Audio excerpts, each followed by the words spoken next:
de antibióticos, ¿verdad?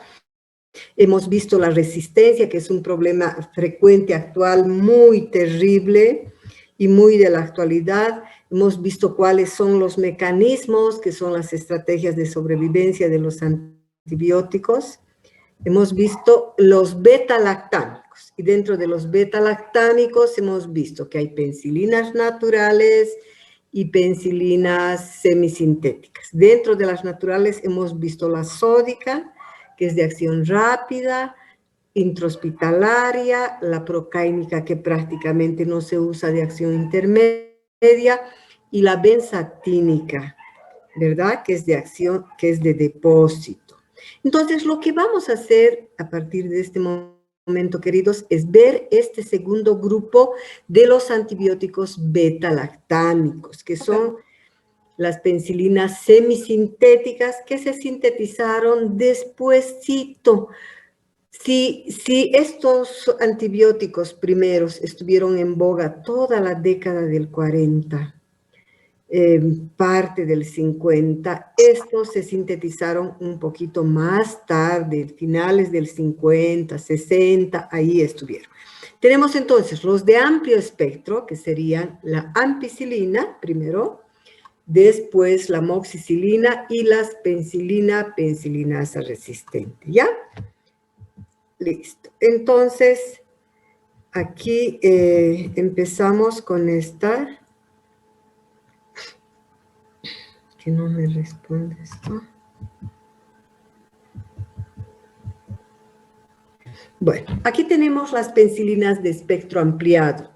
Cuando decimos espectro ampliado, ya hemos dicho que no solo agarran los gram positivos por ser penicilinas, sino que amplían un poquito más a los gérmenes gram negativos. ¿Qué gérmenes gram negativos fundamentalmente son incluidos a esta acción de los gram positivos?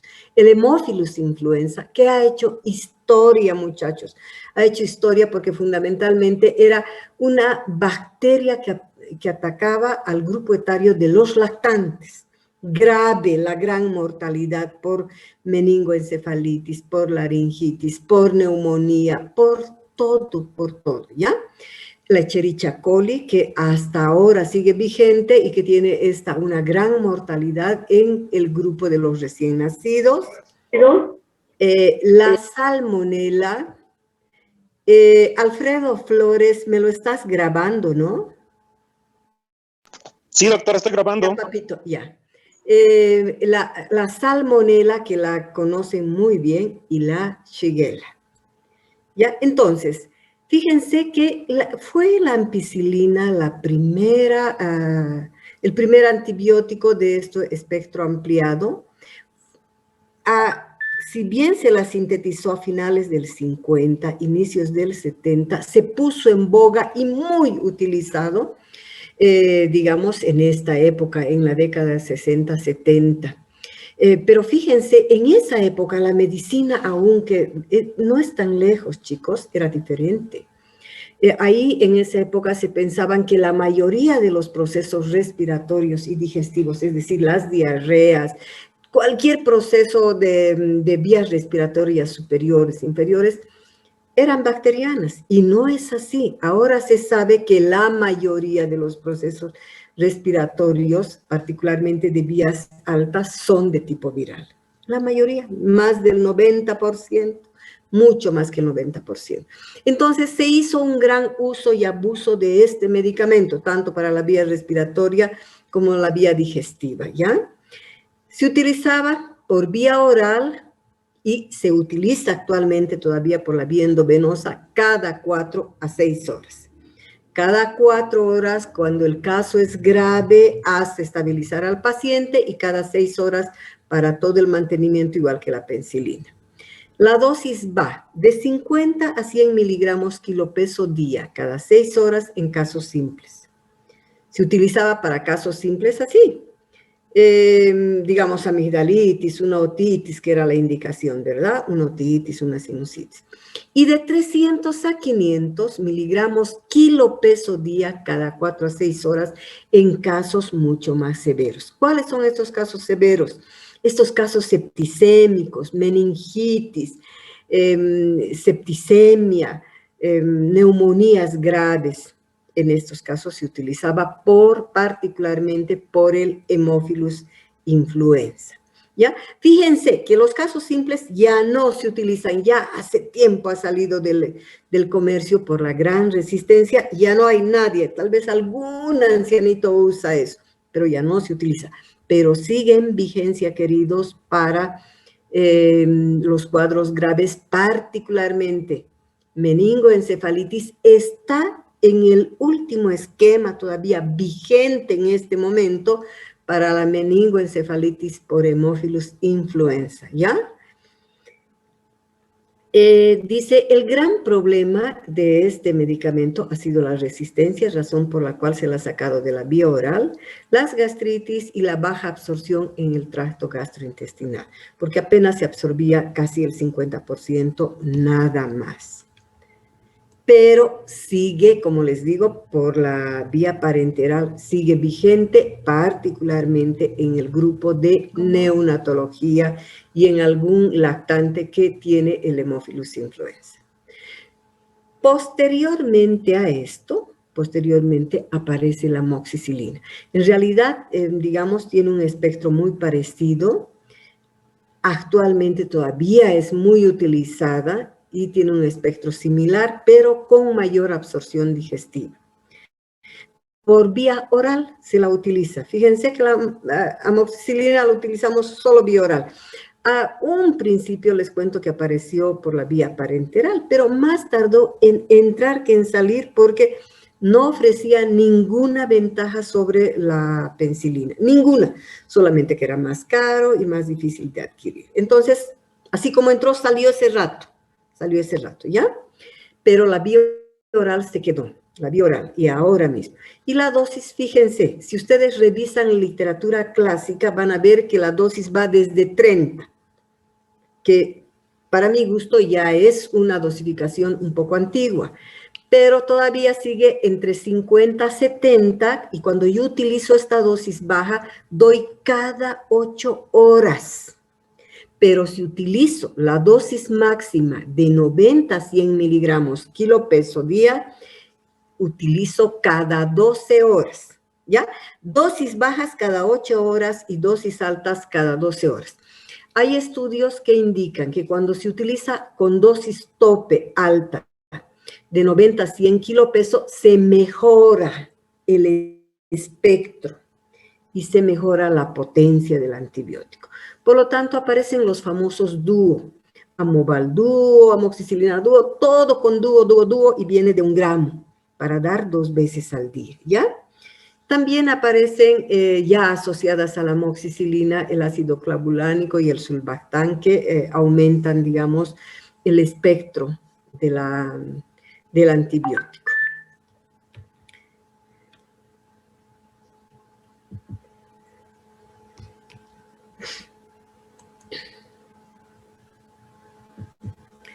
Tenemos las penicilinas resistentes a las beta-lactamasas. Estas penicilinas, chicos, son cualquier cantidad. Si recuerdan ustedes en farmacología, son muchos, pero aquí vamos a tomar en cuenta unas cuantas que son las más utilizadas a nivel mundial, ¿ya? Donde sea la van a encontrar, a la dicloxacilina, a la cloxacilina, y ya más raramente a la oxacilina, más en Europa es esto, ¿ya? Pero la diclox y la cloxa son las más utilizadas, pero hay un sinfín que a veces solamente nos traumamos aprendiendo, pero nunca más volvemos a utilizar. Entonces aquí yo les estoy dando lo más práctico. La indicación única y específica, estafilococo, no hay otra, esa es su indicación. Y la dosis va de 50 miligramos kilo peso día cada 6 horas por vía oral en casos sencillos, como por ejemplo lesiones, un forúnculo así muy simple, por estafilococo o algún problema sencillo en garganta, etc. Pero 100 miligramos, el doble kilo peso día, cada 4 a 6 horas por la vía endovenosa en casos graves. ¿Cuáles son los casos graves? Una septicemia por estafilococo, meningoencefalitis por estafilococo, neumonía por estafilococo. Ahí sí yo utilizo dosis el doble, cada 4 estabilizar y cada 6 horas para el mantenimiento. Si doy la vía oral, los alimentos interfieren con la absorción, ¿ya? Estas son las penicilinas resistentes a las beta-lactamasas para el estafilococo. ¿Cuáles son los efectos adversos de todas las penicilinas? De todas, ya. Aquí ya estamos poniendo casi en realidad a todas las penicilinas, a todos los beta-lactámicos. Las alergias, la urticaria simple, estos granitos que aparecen, que al suspender, digamos, la amoxicilina desaparece. Pero lo más grave, queridos, lo más grave, lo que hay que tener miedo y pánico es el shock anafiláctico, porque esto sí nos produce la muerte del paciente y el paciente se nos muere en nuestras narices. Hoy en día las alergias han aumentado más que nunca, porque desde que nacemos respiramos aire contaminado. Antes no era así, el aire era más limpio. Entonces los bebés ya desde pequeñitos son atópicos. Y entonces si siguen con más alergenos, en algún determinado momento pueden llegar a ser shock anafiláctico porque se cruza. Y el shock anafiláctico, fíjense, es un cuadro tan severo de alergia. Hay una descarga así masiva de estos mediadores de la inflamación, hay una vasodilatación generalizada, baja la presión arterial a 0, hay paro cardíaco y hay muerte. El paciente se nos muere en nuestras narices. Entonces, esto fundamentalmente está muy relacionada con las penicilinas y más que todo se la relacionaba con la penicilina procáinica. Pero un paciente atópico, siempre hay que hacer la prueba de sensibilidad antes de indicar una penicilina sódica o una benzatínica simple. Fíjense, siempre hay que hacer, porque si yo pongo en mi receta, estoy recetando una penicilina, pónganse una benzatínica y pongo previa prueba de sensibilidad. Y si la enfermera no hizo la prueba de sensibilidad y el paciente hace shock anafiláctico y muere, quien va a la cárcel es la enfermera. Pero si yo me he olvidado y ocurre este accidente, queridos, que es tan dramático y que no es fácil reanimar un paciente con shock anafiláctico, porque se necesitan mínimo 2 personas, uno que haga una reanimación cardiopulmonar, otro que ponga vía, etcétera, porque ese paciente prácticamente se ha muerto. Entonces, siempre debemos tardar, no importa un minuto más, pero poner previa prueba de sensibilidad. Y aunque cuando somos estudiantes de medicina, vienen los parientes, los amigos, todo el mundo con lo que me está inyección. No, es preferible que vayan a colocarse donde hay un medio para reanimar al paciente, ¿ya? Entonces, el shock anafiláctico es grave y ese paciente debe tener su etiqueta, por si acaso. Las disbacteriosis son más con las de amplio espectro porque no solo matan a los gérmenes a los patógenos, sino también a los saprófitos. Y entonces se produce todo un desbalance de la flora. El síndrome de Nicolau, que hemos hablado al hablar de la penicilina benzatínica, ¿se acuerdan? Que es cuando ingresa a la arteria femoral, hay un vasoespasmo tan sostenido que me produce necrosis isquémica seguida de amputación, les he dicho. Esas son las 2 formas más graves, shock anafiláctico y síndrome de Nicolau. Gastrointestinales como gastritis, náuseas, vómitos, diarrea, etcétera, son pasajeros y otros dolor, induración y degeneración de los nervios periféricos. Bueno, ahora, queridos, pasamos a las cefalosporinas. Las cefalosporinas también provienen de estos hongos Cephalosporium, ¿ya? Y estos antibióticos son muy parecidos a las penicilinas, son resistentes a las beta-lactamasas y activos contra gram positivos y gram negativos y son bactericidas, ¿ya? Por lo tanto, estas, cuando hacemos una clasificación, se dividen bien facilito. Primera, segunda, tercera, cuarta generación, ¿ya? Las cefalosporinas de primera generación. Estas si bien las cefalosporinas de primera generación son utilizadas, queridos, bastante utilizadas, sin embargo, no son muchas. Ni siquiera en este listado que yo les hago están las más frecuentes, pero aún en este grupo de las más frecuentes hay dos que son las más frecuentes, ¿verdad? La cefalexina, que es la más frecuente a nivel mundial. La cefalexina es el famoso antibiótico, el Maxibiotic de Vagón, cefalexina, o como con el genérico como cefalexina, y la otra es la cefradina. También puede ser la cefalotina, pero el resto es más raro, ¿ya? Pero con que ustedes aprendan para su vida diaria, para su experiencia, queridos, uno o dos, cefalexina y cefradina, que donde sea lo van a encontrar, basta, no tienen por qué así manejar todo, porque no van a encontrar, porque es más caro, pero estas, cefalexina y cefradina, hay donde sea la van a encontrar, ¿ya? Entonces, ¿cómo es su mecanismo de acción? Actúan sobre quiénes, sobre bacterias gram positivas fundamentalmente, sobre el estafilococo, porque hemos dicho que son activas contra las beta-lactamasas. Muy poco sobre gram negativas, es decir, sobre coli, proteo, pseudomonas, klebsiella, poquito. Entonces, ya sabemos, gram positivos y estafilococo. La dosis de 15 a 30 miligramos kilo peso cada 6 horas, especialmente cefalexina y cefradina, que son las más frecuentes. La presentación viene en jarabe y en comprimidos de 250 y 500 miligramos. Son las dos presentaciones, jarabe y comprimidos, y ambas hay en 250 y 500. ¿Ya? ¿En qué? Fíjense, la droga de elección en pediatría para la infección urinaria es esta, la cefalexina o la cefradina, es considerada droga de primera elección. O la otra indicación de esta cefalosporina de primera generación es cuando fallan drogas de primera línea, es decir, cuando falla la ampicilina, que ya casi no se utiliza, la amoxicilina con el clavulánico, o falla la eritromicina, que son de primera línea. Ahí yo recién puedo ir, queridos, a utilizar cefalosporinas, ¿sí? ¿Estamos? Bueno, las cefalosporinas de segunda generación. Fíjense, esto dice literalmente el libro.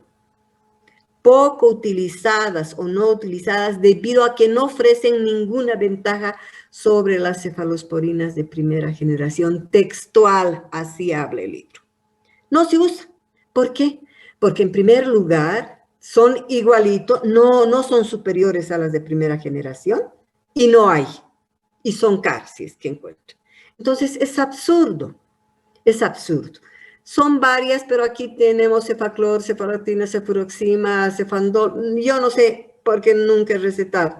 Se receta los de primera y lo que tienen que aprender, queridos, es esto. Al derecho y al revés. Porque estas son cefalosporinas salvavidas. Porque con estas yo salvo la vida de los pacientes y están en la terapia intensiva, en unidades críticas, están en medicina interna, en las salas de internación, en todo lado. Y son a nivel mundial. Las cefalosporinas de tercera generación hasta este momento son las más utilizadas, no se han bajado todavía de su importancia. Ahora, fíjense, aquí también pongo 4, sin tomar en cuenta la cefixima, queridos, que es bioral. Esa no es salvavidas, pero la que sí son de estas 4, ¿cuál es la más importante? Cefotaxima y ceftriaxona. Esas dos son las más conocidas, ¿ya? Pueden encontrar también estas otras más rara vez, pero cefotaxima y ceftriaxona al derecho y al revés tienen que aprender muy bien la dosificación. Y la cefixima es de tercera generación, pero es bioral, por lo tanto no está en la terapia, queridos. Su espectro, gram positivos, gram negativos y estafilococos. ¿Ya? Entonces, fíjense que aquí el espectro es re bueno. Gram positivos todos, gram negativos todos, más estafilococo. Una maravilla, ¿verdad? Atraviesan muy bien la barrera hematoencefálica. Por lo tanto, son ampliamente utilizadas en las meningoencefalitis, porque atraviesan la barrera hematoencefálica. Activos contraproductores de beta-lactamasas, es decir, estafilococo, mis queridos, estafilococo. Y actúan muy poco sobre pseudomonas. Sí sobre los otros gram negativos, pero la pseudomona intrahospitalaria muy difícilmente.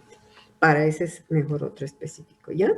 Entonces, estas yo tengo que aprender muy bien, por lo menos de la cefotaxima y la ceftriaxona, que son las más conocidas a nivel mundial.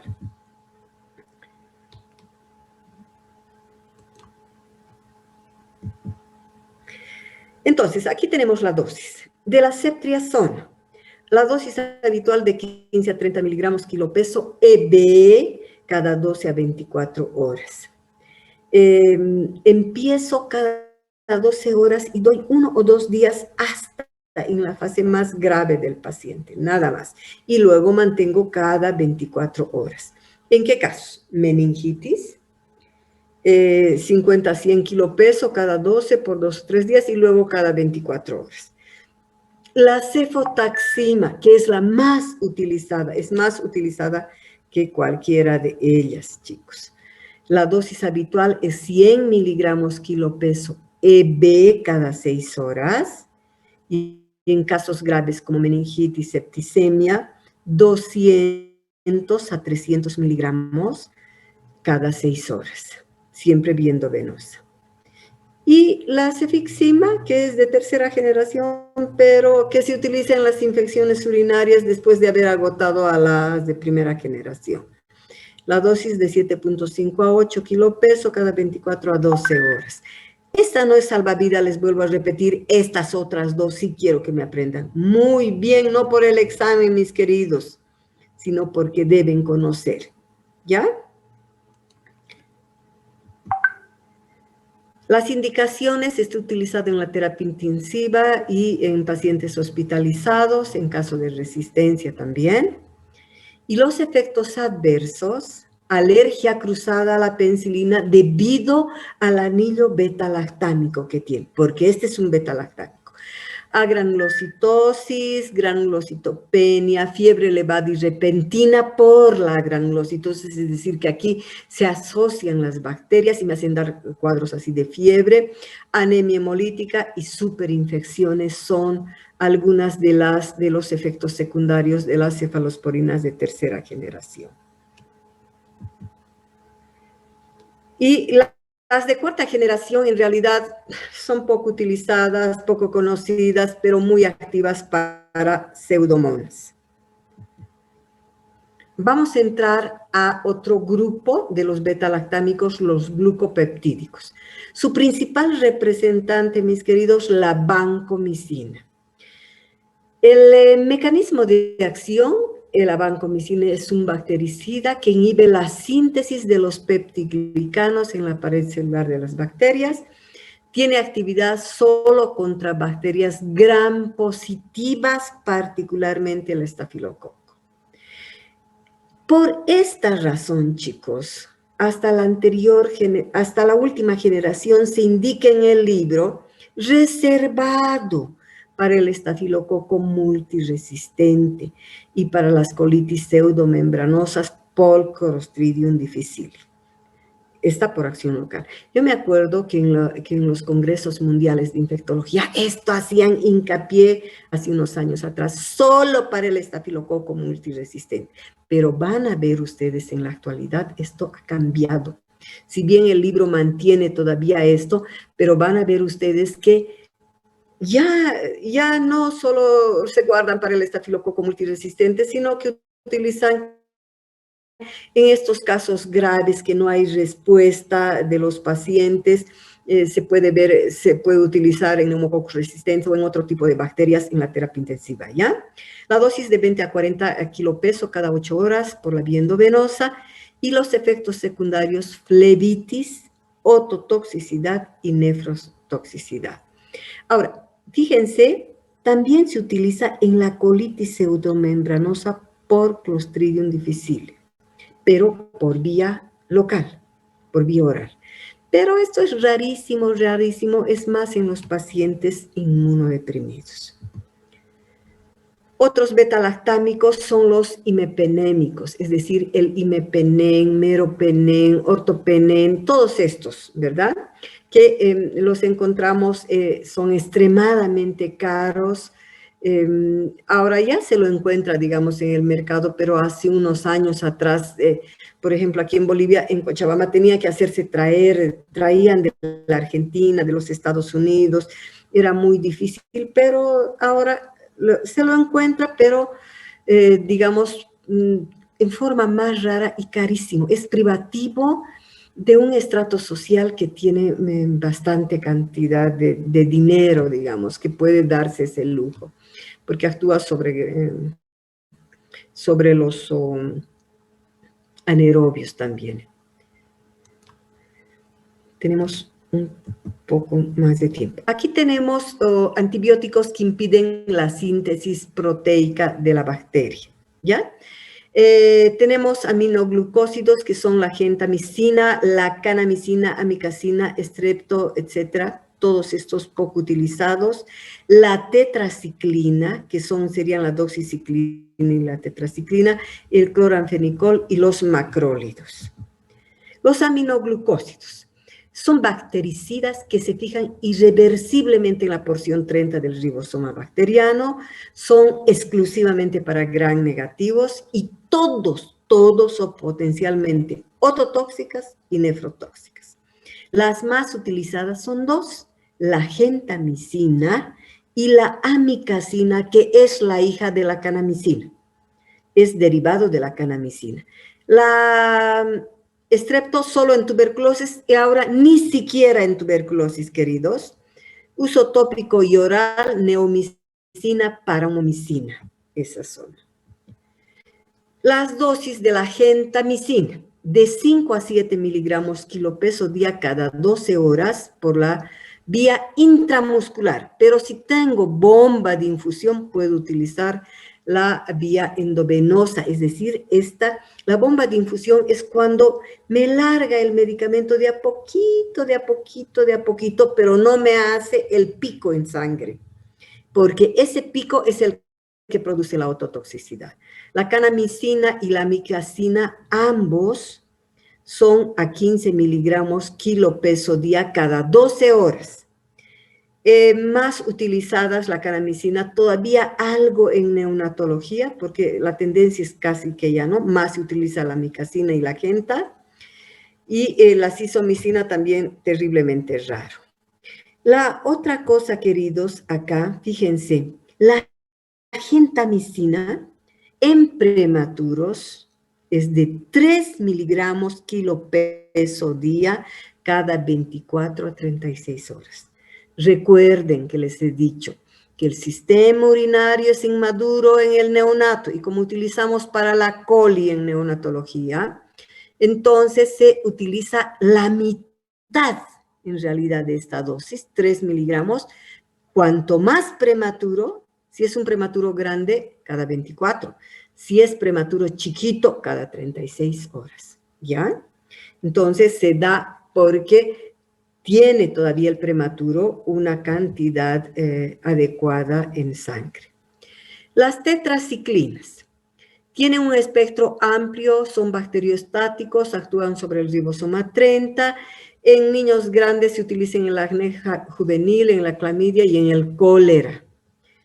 La dosis de la tetra es 40 cada 6 horas y de la doxiciclina que se utiliza para el cólera, 4 miligramos.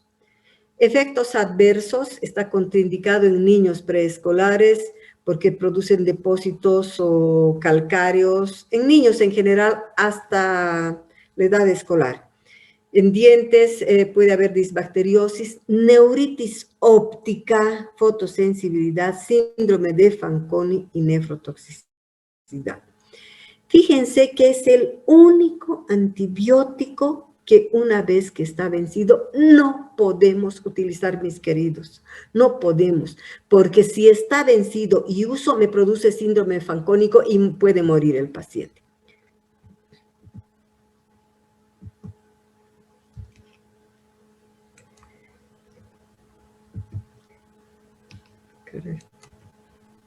El cloranfenicol.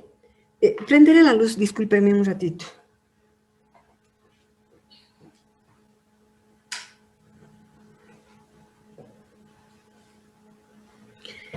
El cloranfenicol, muchachitos, es un medicamento que la gente, si yo les preguntara qué opinan, todos dicen no, que produce aplasia, etc.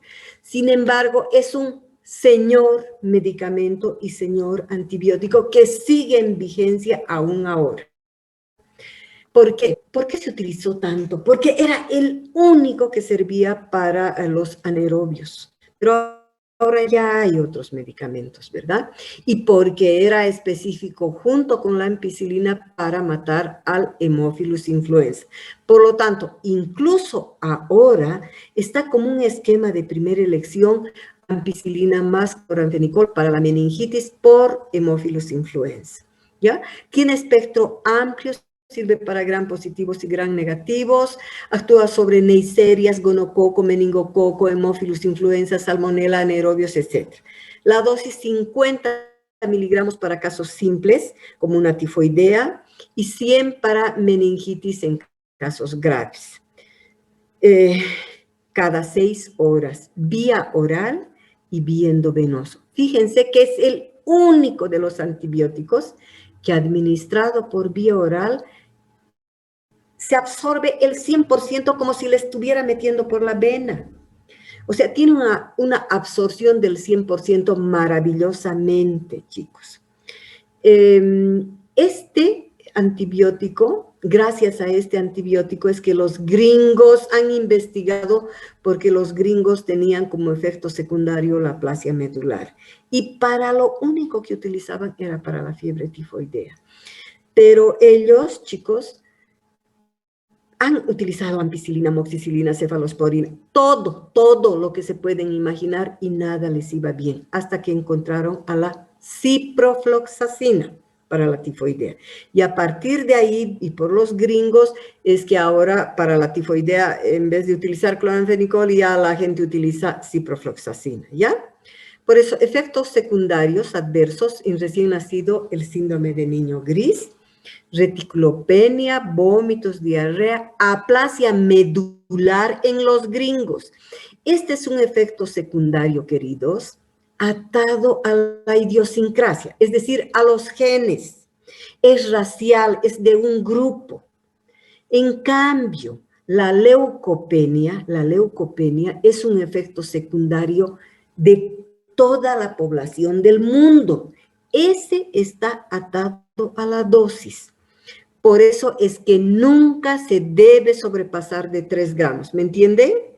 No más de 3 gramos, aunque el paciente tenga 150 kilos, no se pasa. Entonces, esa es la leucopenia, atada a la dosis, por eso no se pasa de 3 gramos. En cambio, la aplasia medular es racial, es solo la mayoría en los gringos, nada más.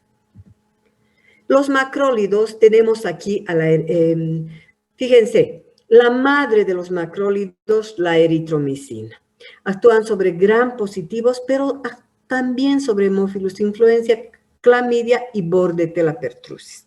La Bordetella es la que produce la tosferina. La eritromicina, que es la madre de 40 a 50 miligramos kilo peso cada 8 horas, produce gastritis, por eso hay que decirle que tomen siempre sobre alimentos. Es un antibiótico maravilloso.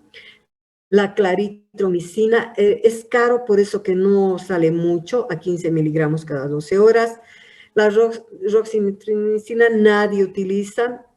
Y la acitromicina, 10 miligramos kilo peso día cada 24 horas. Este sí que es un gran macrólido, es un inmunomodulador. ¿Por qué se dice que es inmunomodulador? Porque recubre a la mucosa del tracto respiratorio, le recubre con una película protectora mejora el batimiento de la microvellosidad en casos crónicos, por ejemplo, de esas toses que no pasan con nada, al ser un inmunomodulador. Por eso es que también en el COVID han utilizado por su efecto inmunomodulador, porque mejora el batimiento y mejora la actividad, la vitalidad de la mucosa respiratoria. Y es bien facilito. Es 10 miligramos kilo peso día cada 24 horas. Al principio se daba solo 3, pero se sabe que se debe dar 5 días, ¿ya? El cotrimoxazol es el Bactrim, ¿verdad? Que es sulfametoxazol con trimetoprim. Es de amplio espectro. La dosis es 40 miligramos cada 12 horas. Y siempre, queridos, en obesos, no se calcula con su peso de obeso, sino con el peso que debería tener, con su peso ideal. Si digamos a los 2 años debería tener el niño 12 kilos,